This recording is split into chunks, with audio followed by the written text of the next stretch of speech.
para meditar en ella. Somos conscientes y repetimos esto, que sin tu auxilio, ninguna lectura ni análisis de la palabra de este libro sagrado será para bien, porque nuestro corazón engañoso nos desviará. Y por esta razón es que siempre suplicamos con clamor que tú envíes tu Espíritu Santo para guiarnos a toda la verdad, y que tú concedas que ese poder iluminador de tu Espíritu Santo sea manifiesto hoy, de manera que pueda exponer claramente lo que tu palabra nos enseña, y que cada persona que escuche este mensaje reciba bendición, luz, que tú hoy abras nuestros ojos para ver las cosas como debemos verlas, que abras nuestros oídos espirituales para entender tu palabra, que actúes por esta palabra poderosa para transformar nuestras vidas conforme a la imagen de tu Hijo, nuestro Señor Jesucristo. Que Él sea exaltado hoy, que Él sea magnificado y que por Él recibas tú toda honra y toda gloria siempre. Amén. Pueden sentarse.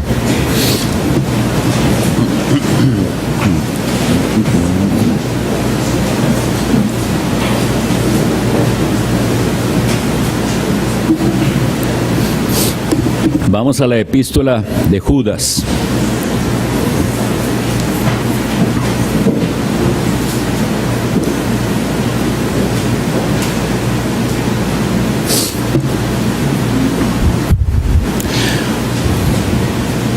Hoy no vamos a leer toda la epístola, de hoy en 8 otra vez la volveremos a leer juntos, pero espero que estemos haciendo el esfuerzo de ir memorizando por lo menos algunos versículos de ella. Voy a leer para ustedes desde el versículo 1 hasta el 5. Judas, siervo de Jesucristo y hermano de Jacobo, a los llamados, santificados en Dios Padre y guardados en Jesucristo. Misericordia y paz y amor os sean multiplicados. Amados, por la gran solicitud que tenía de escribiros acerca de nuestra común salvación, me ha sido necesario escribiros exhortándoos que contendáis ardientemente por la fe que ha sido una vez dada a los santos. Porque algunos hombres han entrado encubiertamente, los que desde antes habían sido destinados para esta condenación, hombres impíos que convierten en libertinaje la gracia de nuestro Dios y niegan a Dios el único soberano y a nuestro Señor Jesucristo. Mas quiero recordaros, ya que una vez lo habéis sabido, que el Señor, habiendo salvado al pueblo, sacándolo de Egipto, después destruyó a los que no creyeron. Hoy nuestra exposición está basada en el versículo 5. Mas quiero recordaros, ya que una vez lo habéis sabido, que el Señor, habiendo salvado al pueblo, sacándolo de Egipto, después destruyó a los que no creyeron. Comencemos por esa primera frase, mas quiero recordaros. En otras ocasiones, otros apóstoles hablaron de esta necesidad de recordarle al pueblo de Dios lo que ya ellos saben. Nuestro corazón, tan olvidadizo. Hemos escuchado y leído las cosas y las olvidamos. Y en los momentos de necesidad parece que nunca hubiéramos leído que aquello estaba en la Biblia. El apóstol Pablo le dice a los filipenses en capítulo 3, versículo 1, a mí no me es molesto escribiros las mismas cosas. ¿Ven? Era necesario escribirles sobre lo que ya les había escrito, pero Decía el apóstol que a mí no me es molesto. Y el apóstol Pedro dice en su segunda epístola, capítulo 1, versículo 12, por esto yo no dejaré de recordaros siempre estas cosas, aunque vosotros las sepáis. ¿Ven? Ustedes ya lo saben, pero yo considero necesario recordarles esto. Y quisiera leer lo que dice Romanos 15:4 como una seria advertencia de estos recordatorios. Romanos 15:4 nos dice el apóstol Pablo, porque las cosas que se escribieron antes para nuestra enseñanza se escribieron, a fin de que por la paciencia y la consolación de las Escrituras tengamos esperanza. En esta frase que dice, mas quiero recordaros, Judas está asumiendo que de aquello que él va a hablar es algo conocido por los creyentes. Este es uno de los argumentos que algunos piensan que fortalece el hecho de que la congregación a la que él se dirigía era de judíos, porque de lo que va a hablar es de la historia de Israel. Sin embargo, yo pienso que todo creyente judío o gentil tiene que conocer la palabra de Dios y los relatos del Antiguo Testamento. Esos eran la Sagrada Escritura, cuando todavía no se había terminado el Nuevo Testamento. Entonces, los creyentes sabían estas historias, sabían lo que había pasado en la antigüedad con Israel. Y ahora Judas les dice, yo quiero recordarles esto, y la razón es la misma que acabo de leer, que dice Pablo. ¿Por qué se escribió todo aquello? ¿Por qué nosotros tenemos que estar leyendo el Antiguo Testamento constantemente también? Porque es la palabra de Dios en la cual se relatan hechos que se escribieron para nuestra enseñanza. Yo he conocido personas de ciertas iglesias que solo toman el Nuevo Testamento y ni siquiera nunca hacen lecturas del Antiguo Testamento. ¿Cuántos están perdiendo de la palabra de Dios? Aunque como veremos, en ese tiempo todo estaba dicho para el pueblo de Israel en símbolos y en figuras. Bien, en esta epístola, como yo les había dicho, el tema principal es la defensa de la fe y el combatir a los falsos maestros, a los falsos hermanos. Sin embargo, decía que nosotros no podemos defender algo o pelear por algo que nosotros ni conocemos ni amamos. Si lo hiciéramos sería un simple fanatismo. Yo peleo por una causa que ni la conozco bien, pero ahí voy.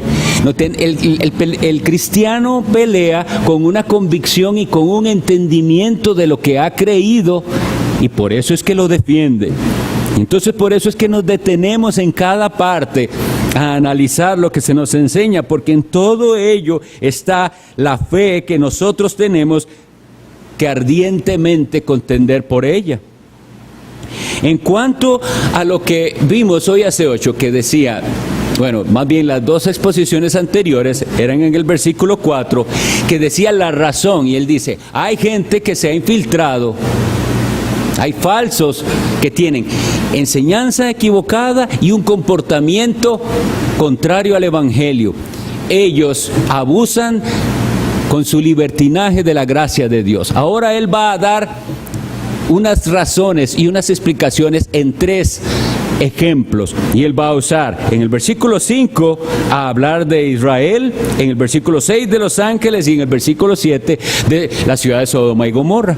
Para eso va a haber su momento en que lo vamos a ver. Hoy vamos a hablar de la incredulidad en Israel. La incredulidad en aquel pueblo que fue rescatado de Egipto, el pueblo de Israel. Pero se hace necesario que tengamos en mente durante toda la exposición quién es el verdadero Israel. Gálatas 3:7 nos dice, sabed por tanto que los que son de fe, estos son hijos de Abraham. Cuando vamos a ver todo lo que pasa en Israel, tenemos que tener claro que ahí solo había en muchísimos una profesión de fe externa y no una fe verdadera salvadora. Y ese va a ser el tema hoy. Entonces, la gran posibilidad y terrible, espantosa, de tener una religión de apariencias externas sin tener la realidad, sin tener la fe verdadera salvadora. Vamos a hacer un repaso de Israel desde que Dios los saca de Egipto, y vamos a ir viendo paso a paso esa incredulidad por la cual ahí dice que Dios destruyó a los que no creyeron. Ustedes recuerdan, y gracias a Dios que no hace tanto estuvimos estudiando Éxodo, ¿verdad? Pero, ¿qué sucede? Aquel pueblo que se multiplicó en Egipto llegó a ser esclavo y clamaban a Dios, clamaban, y dice que Dios oyó aquel clamor, levanta a Moisés. La historia de Moisés es conocida, y levanta a él para salvar a su pueblo. Dios hace unas maravillas que conocemos como las 10 plagas que envió a Egipto. Mostró Dios su poder ahí. Y finalmente con la plaga de los primogénitos los saca. En el día que ellos celebraron aquella Pascua, llegan hasta el Mar Rojo. Y el corazón de Faraón se endurece una vez más, una última vez, y los persigue.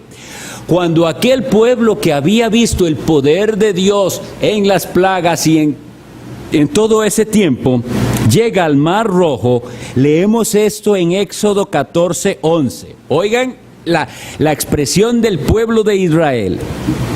No había sepulcros en Egipto, que nos has sacado para que muramos en el desierto.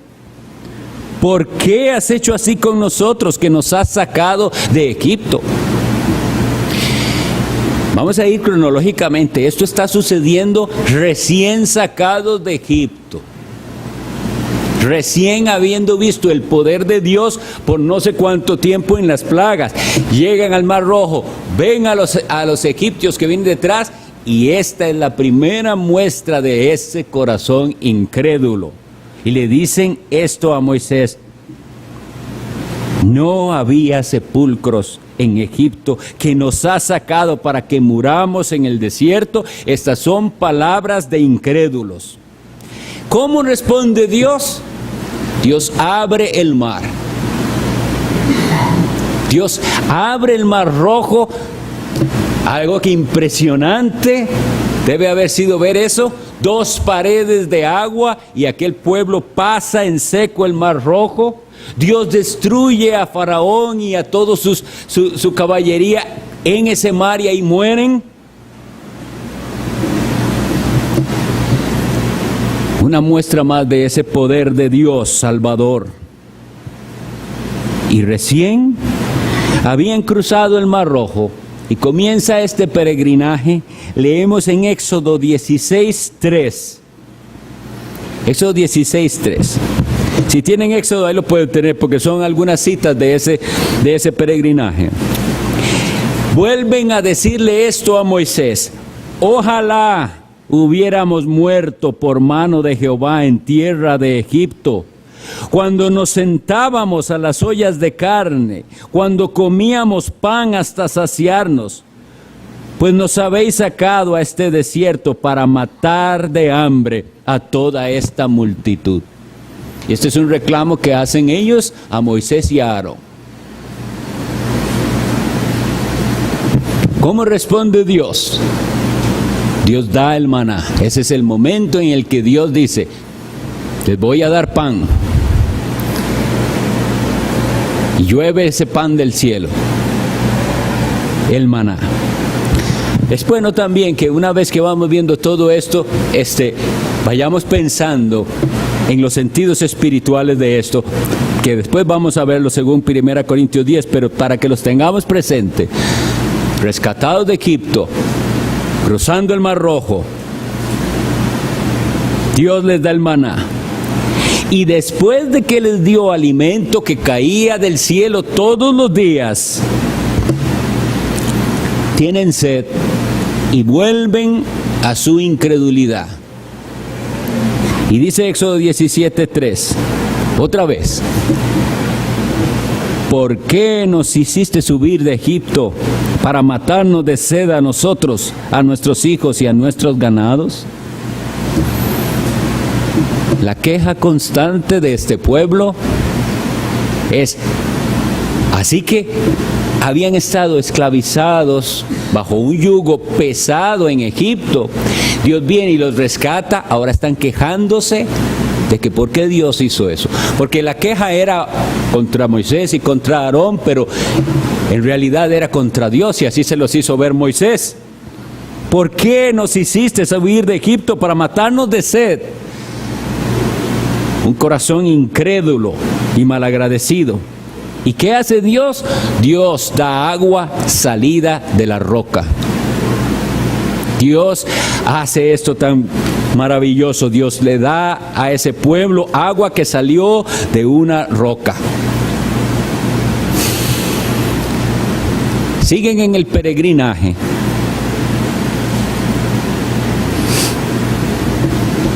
Y Moisés es llamado por Dios a subir al monte, porque Dios iba a darle a su pueblo la ley.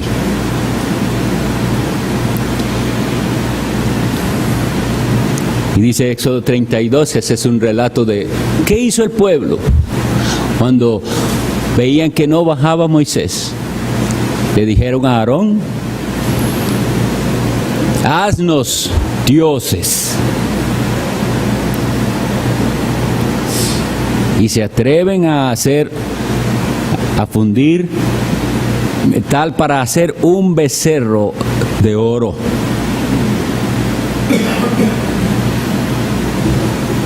Y ahí sí se alegraron porque eso es lo que dice la Biblia, se levantaron a jugar, a alegrarse en su idolatría. ¿Qué sucedió en esa ocasión? Cuando Moisés baja y ve lo que sucede, recuerdan que Moisés baja y Josué le dice, se oye como que hay una guerra, hay un problema ahí en el pueblo. Le dice Moisés, yo no oigo como voz de guerra, yo oigo una fiesta ahí. Ahí estaban adorando a un Dios falso, hecho con sus manos.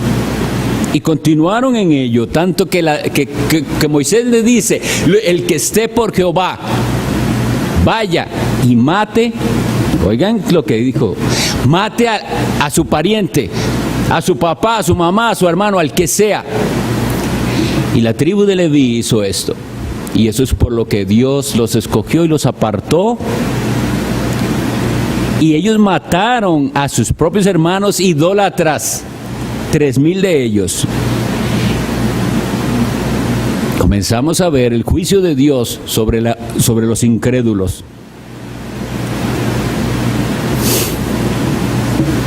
Hay que tener presente que en todas estas ocasiones, si recordamos bien, en todas estas ocasiones, si no hubiera habido mediador, todos hubieran sido destruidos y aplastados, que eso era lo que merecían. Pero ahí estaba Moisés rogando por ellos. Y todo eso tiene obviamente para nosotros un gran significado espiritual. Siguen en su peregrinaje y en el campamento vuelven a quejarse. Números 11, los versículos 5 y 6.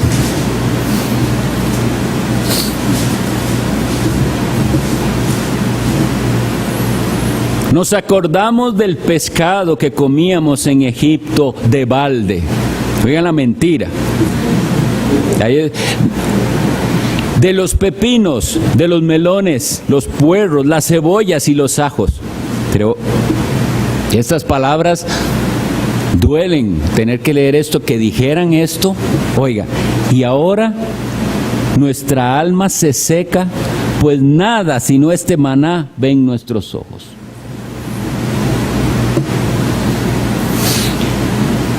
Nadie bajo la faz del cielo, ningún pueblo había recibido de Dios, de sus dioses falsos, lo que este pueblo recibió del Dios verdadero. Y ahora dice que su alma se seca porque solo esto es lo que tienen, ese maná. En todo esto, lo que nosotros vemos es que las personas pueden tener lo externo del cristianismo sin tener la realidad de la religión cristiana. Por eso es que Cristo después les dijo: vuestros padres no comieron el pan del cielo, yo soy el pan del cielo. Pero en aquella figura se mostraba lo que Dios iba a hacer por los suyos, o lo que Dios hacía por los suyos. Y vino y mostraron una vez más incredulidad, y Dios les envió una plaga. Esa es de esa queja que hubo contra Dios.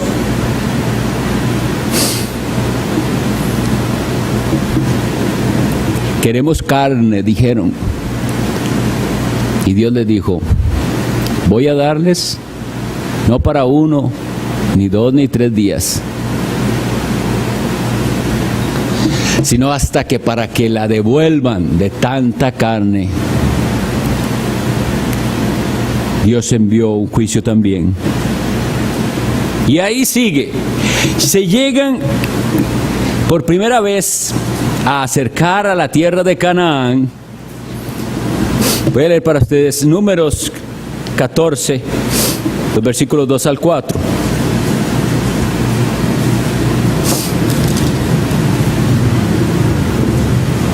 Y se quejaron contra Moisés y contra Aarón todos los hijos de Israel, y les dijo toda la multitud: ojalá muriéramos en la tierra de Egipto, o en este desierto, ojalá muriéramos.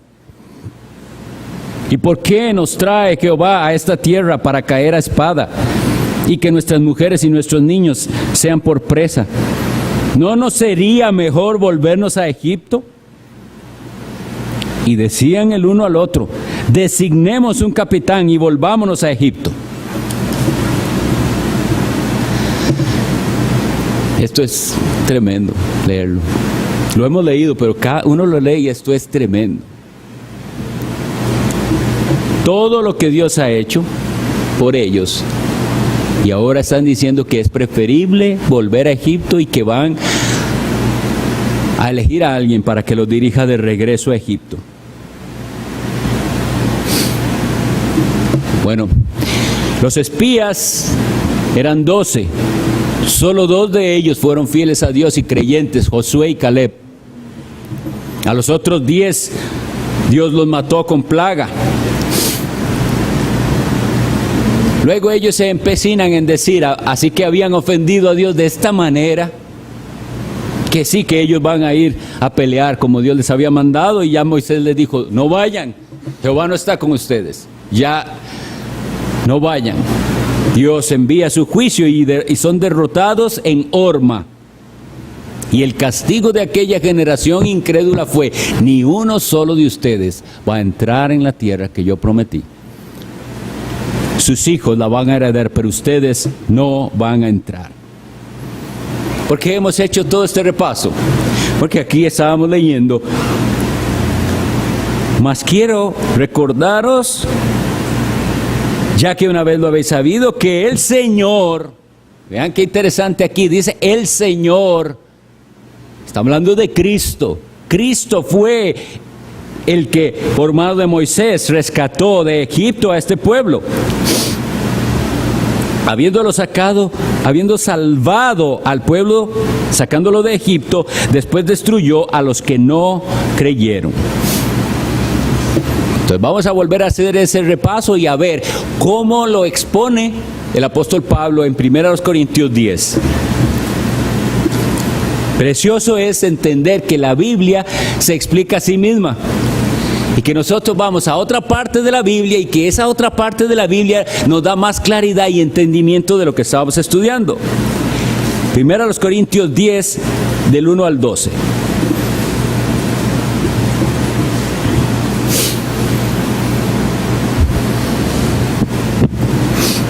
Porque no quiero, hermanos, que ignoréis que nuestros padres todos estuvieron bajo la nube y todos pasaron el mar.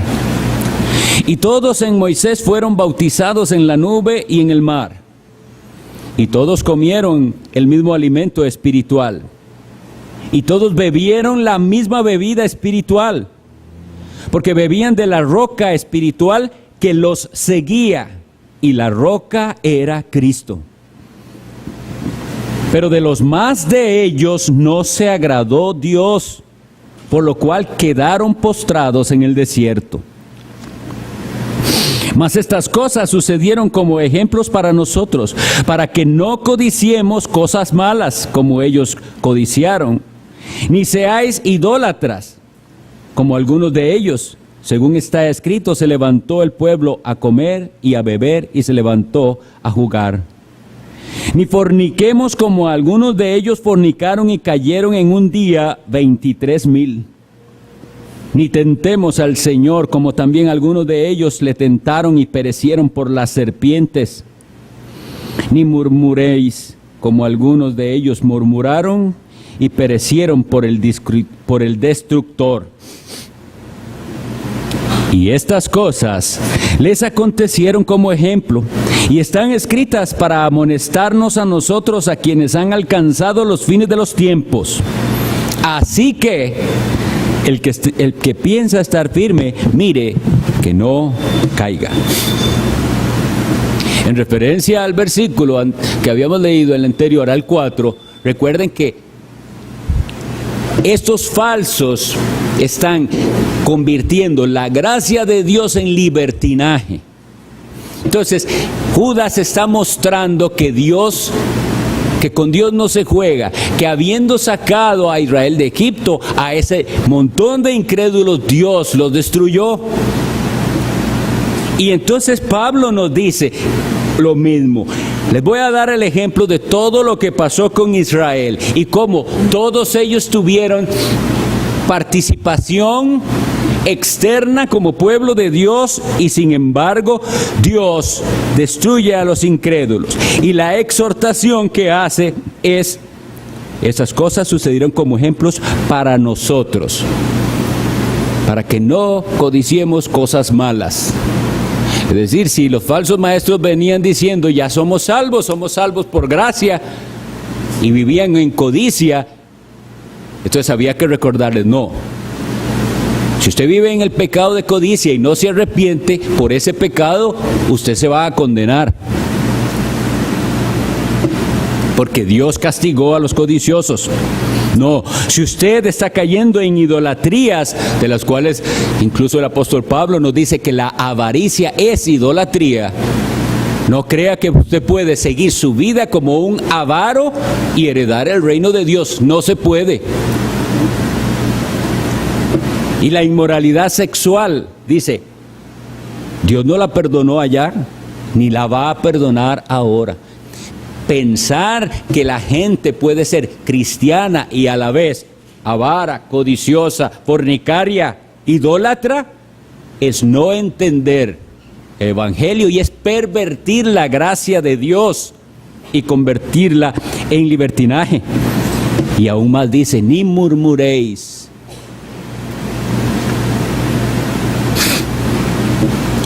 Estas personas tuvieron una religión externa sin tener la realidad de las cosas. Participaron ellos en todos los ritos externos, y lo mismo puede sucederle a la gente hoy, estar participando de los ritos externos del cristianismo, pero desprovistos de pasión por las cosas de Dios.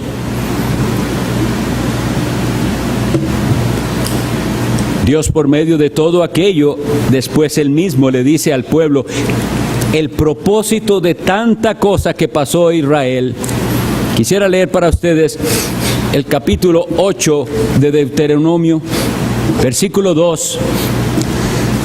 Cuando le dice Dios a ellos, al pueblo de Israel, y te acordarás de todo el camino por donde te ha traído Jehová tu Dios estos 40 años en el desierto, para afligirte, para probarte, para saber lo que había en tu corazón, si habíais de guardar sus mandamientos, si habíais de guardar o no sus mandamientos. En este lenguaje que dice, Dios hizo todo esto para saber lo que había en su corazón, tenemos que aprender a interpretar.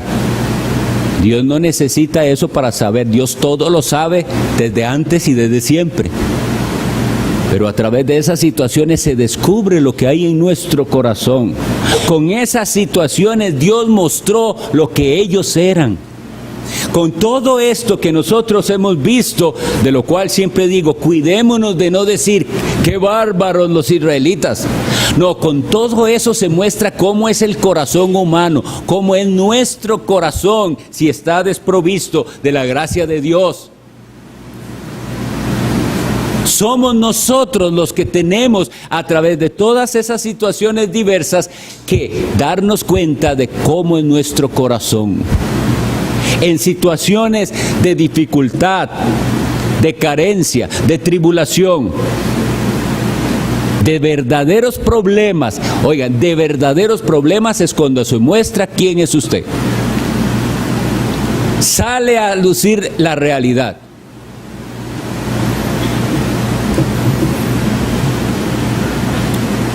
Y esto va para todos los pecados. Hay personas que pretenden ser los esposos fieles. ¿Será siempre así? ¿O será que en otras condiciones y en otras circunstancias, y si tuviera las oportunidades, no sería fiel? ¿Me entienden a lo que me refiero? Es la tentación y la prueba la que va a mostrar lo que hay en su corazón. Aquel que critica a los ladrones y deshonestos del gobierno y de etcétera, si él tuviera la oportunidad de beneficiarse de un negocio por ahí, donde nadie se va a dar cuenta y usted va a ganar una buena suma, ahí es donde se está probando lo que hay en su corazón. Y ahí es donde se va a saber si usted va a seguir a Cristo o si su corazón ama más al pecado que a Cristo.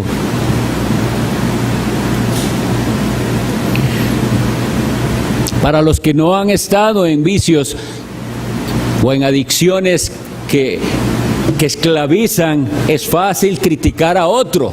El asunto es, ¿cuál es aquel pecado en el que usted necesita ser probado para saber si usted iba a guardar los mandamientos de Dios o no? Con esto Dios lo que está sacando es a la luz la realidad de nuestro corazón. ¿Por qué pasó todo esto? ¿Por qué? Porque leamos Deuteronomio 29:4.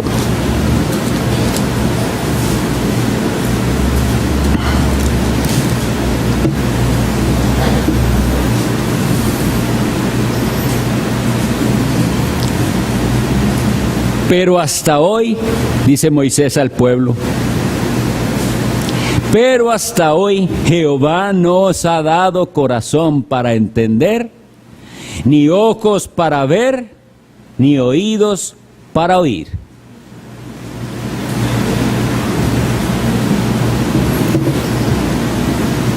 Esto tiene que ser muy confrontador para nosotros, porque esto es lo que todo ser humano debe rogar y clamar al Señor que le dé. Oh Señor, dame un corazón para entender, dame unos ojos que puedan ver y oídos que puedan oír, todo espiritualmente. Y si Dios no lo da, nosotros vamos a hacer lo mismo y peor de lo que acabamos de leer, que nos indignaba. No sé a ustedes, pero aún yo leo eso y siento una indignación en mi corazón de ver la respuesta de malagradecidos. Dios ha hecho con ustedes cosas tremendas y están cada rato diciendo ¿por qué? Devolvámoslos. Pero el corazón desprovisto de la gracia de Dios va a actuar así. Israel es simplemente ese ejemplo de cómo es todo el mundo. Pero de uno de ellos se apiadó el Señor y les dio un corazón. Les hizo lo que se llama la circuncisión del corazón, de la que hoy en la mañana nos ha hablado el pastor Ronnie. Esa limpieza del corazón. Esa impureza es quitada por el Espíritu Santo de Dios. Y entonces, para ir aplicando lo que hemos estado leyendo, ahí estuvo Moisés recordándole constantemente al pueblo la ley de Dios. Y ahí estuvo aquel pueblo menospreciando constantemente el ministerio de Moisés. Y ahí estuvo Moisés intercediendo por Israel. Y ahí estuvo Dios teniendo misericordia una y otra vez. Y de aquel clamor de Moisés a Dios de que no destruyera a los israelitas es de donde viene aquella frase tan tremenda que Dios le dice a Moisés: yo tendré misericordia del que tenga misericordia y me compadeceré del que yo me compadezca. ¿Qué está diciendo Dios ahí? Ninguno de ellos merece que yo tenga compasión. Ninguno de ellos merece que yo me apiade o tenga misericordia y les perdone. Ninguno lo merece. Pero yo, dice Dios, como soy misericordioso, lo voy a hacer. ¿A quiénes? A los que yo quiera llamar, cambiar, transformar.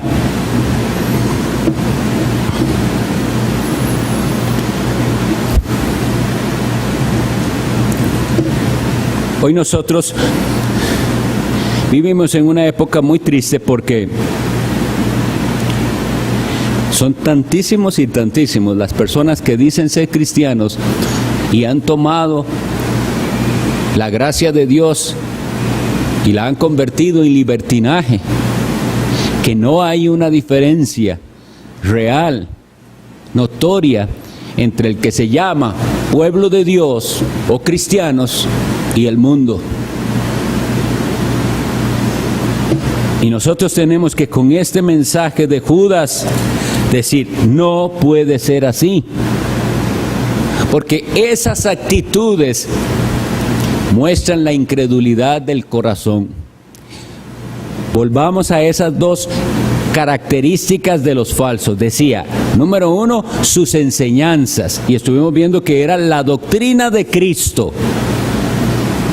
Si no tienen la doctrina de Cristo, eso es una herejía destructora, les llevará a la condenación. Y segundo, si su comportamiento no es conforme a la piedad, eso les llevará a la condenación. Y nosotros tenemos que levantar una voz en defensa de la verdad del Evangelio, que sí transforma las vidas. En todo esto que estuvimos leyendo y viendo, ¿qué vemos? A Dios ejecutando juicios sobre los incrédulos y también castigando a los que son suyos. ¿Recuerdan cómo empezamos? Todas esas cosas se escribieron como un ejemplo para nosotros, para que nosotros temamos al leer eso. E incluso a los que son suyos, Dios va a tratar con ellos de una manera tremenda si persisten en el pecado. Dios es muy santo y recuerdan lo que sucedió con Moisés. ¿Recuerdan? No obedeció exactamente como Dios le dijo. ¿Y qué dijo Dios? No entrarás en la tierra. Y él rogó, pero dice, no me hable más de esto. Usted, lo que le voy a permitir es que vea la tierra, pero usted no entrará porque no santificó mi nombre ante el pueblo. Tenemos que, solo Dios puede hacerlo, de verdad, solo el Espíritu Santo, pero que nosotros tengamos un concepto claro y correcto de cuán santo es Dios y de cuán seriamente Él toma las cosas de no santificar su nombre. Y debemos entender, santificar su nombre, hacer las cosas como Él nos mandó a hacerlas. Porque para los que no recuerdan bien, aunque en la primera ocasión Dios le dijo golpea la roca y salió agua, la segunda Dios le había dicho háblale a la roca. Y Él golpeó. No siguió las instrucciones específicamente. Ambas cosas deben ser enseñanza para nosotros. Nosotros decimos ser una iglesia bíblica, lo cual significa que todo lo que hacemos tiene que ser conforme a la Escritura.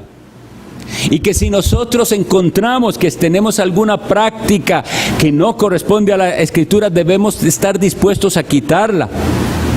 Y que si nosotros encontramos que hay algo que la Biblia nos manda a hacer, y no lo estemos haciendo, tenemos que esforzarnos por hacerlo, aunque no sea popular ni agradable y aunque todas las iglesias que nos rodeen les parezca que estamos llegando demasiado lejos con eso de ser regidos por la Biblia.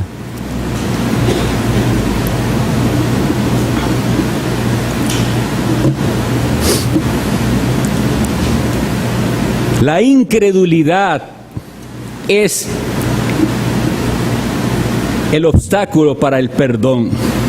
Vamos a leer Hebreos 3, y de eso también en el pasado hemos sido instruidos, pero apropiado que hagamos un breve recordatorio. Hebreos 3 del 16 al 19.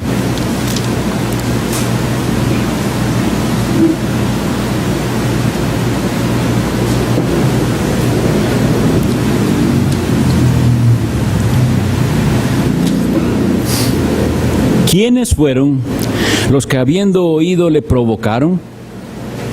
¿No fueron todos los que salieron de Egipto por mano de Moisés?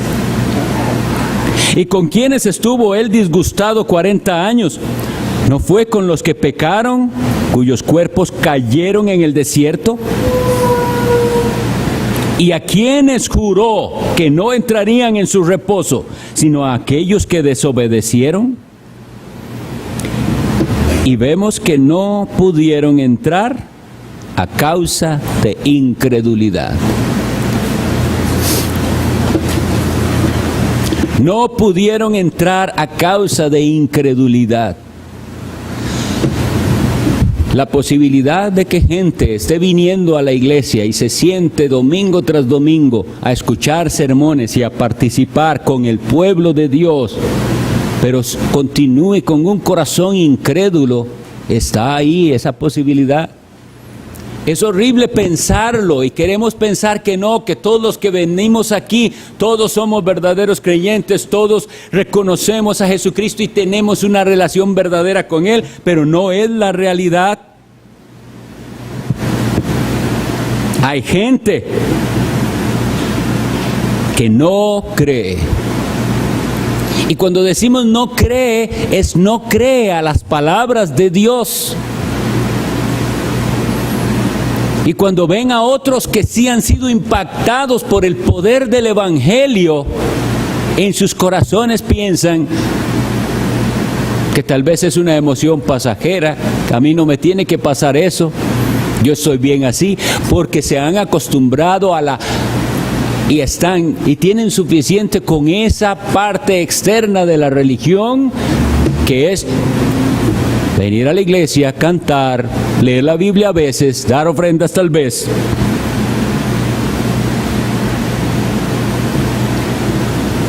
Pero las palabras del Señor que dijo a Moisés son apropiadas en este momento. En Números 14:11, Dios dice, y Jehová dijo a Moisés, ¿hasta cuándo me ha de irritar este pueblo? ¿hasta cuándo me ha de irritar este pueblo? Y dice, ¿y hasta cuándo no me creerán con todas las señales que he hecho en medio de ellos? Muchos están aquí viendo el poder de Dios actuando en los demás. ¿Por qué no cree que ese poder puede cambiar también su vida? Y se conforma nada más con lo que tiene de religión. ¿Por qué no cree?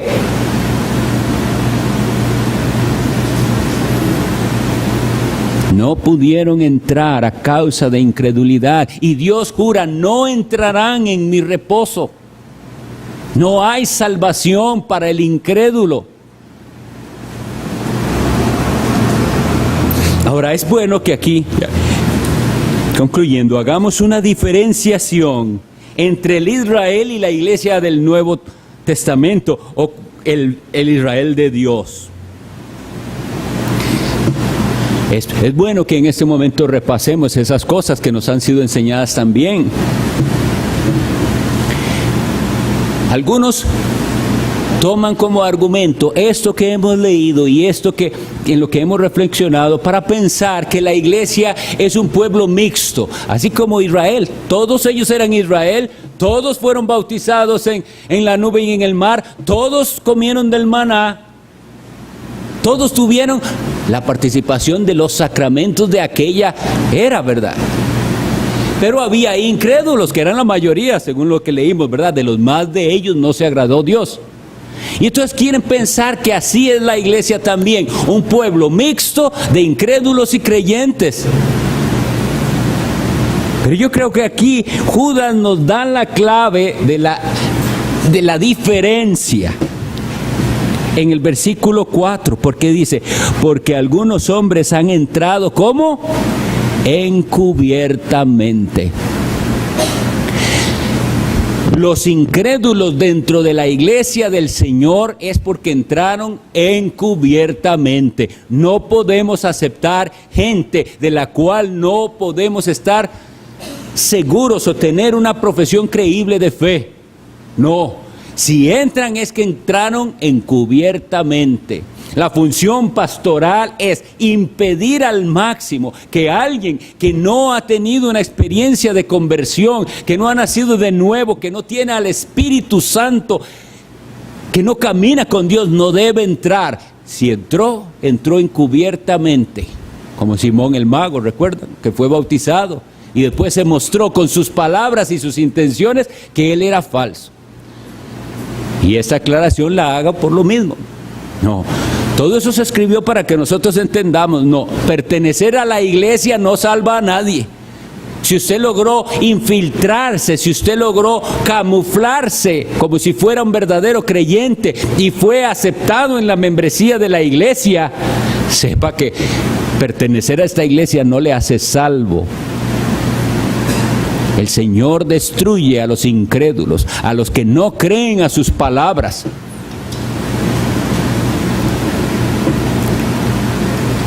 ¿Recuerdan lo que habíamos dicho?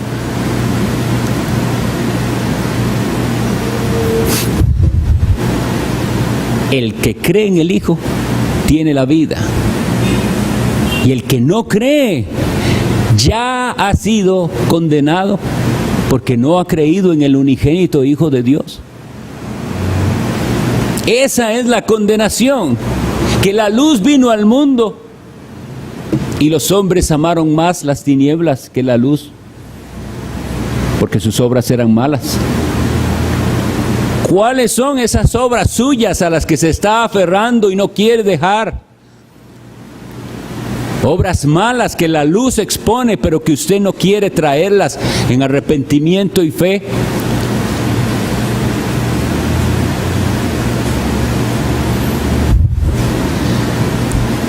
Si el Señor nos pone a estudiar esto, no es nada más para que nosotros defendamos la fe que una vez fue dada a los santos de amenazas externas. El Señor por algo nos hace repetir las cosas. En la mañana estuvimos viendo eso, de amenazas no de afuera, sino de adentro mismo. Y esto es lo mismo. Nosotros no estamos estudiando esto solamente para ir y pelear la batalla contra los que no piensan como nosotros o de otras iglesias o de otras convicciones teológicas. Nosotros estamos para defender la verdad y para saber que aquí mismo entre nosotros puede haber incrédulos. Y que esos que son incrédulos no crean que por estar ahí camuflados todo va a salir bien. Vendrá el día en que todas las cosas saldrán a la luz. Y sin embargo, la misericordia de Dios es tan grande que la puerta está abierta. Hoy pudiera ser el día en que uno dijera: yo tengo no sé cuántos meses, años de estar aquí, pero yo nunca había tenido esa experiencia de salvación,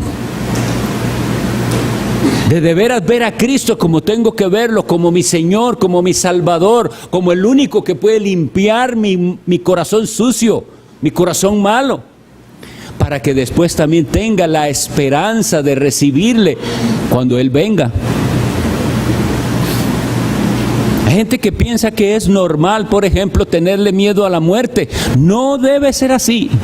El cristiano verdadero tiene que poder decir como Pablo: para mí, el vivir es Cristo y el morir, ganancia.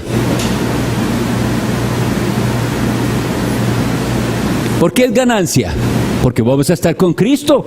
Pero el incrédulo no sabe si va a estar con Cristo. Y aún el incrédulo pudiera asumir que va a estar con Cristo. Pero estar con Cristo no es para él, como dice Pablo, muchísimo mejor, sino que es la alternativa inevitable.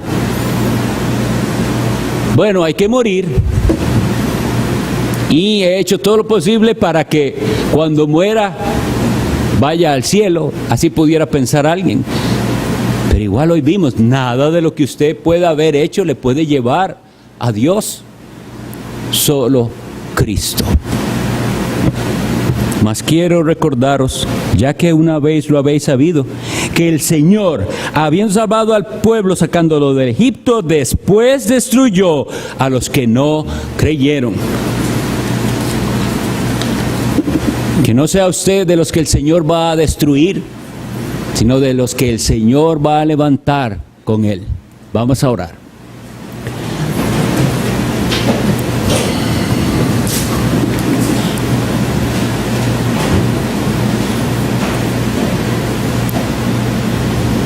Bendito Dios y Padre nuestro, te alabamos y te damos gracias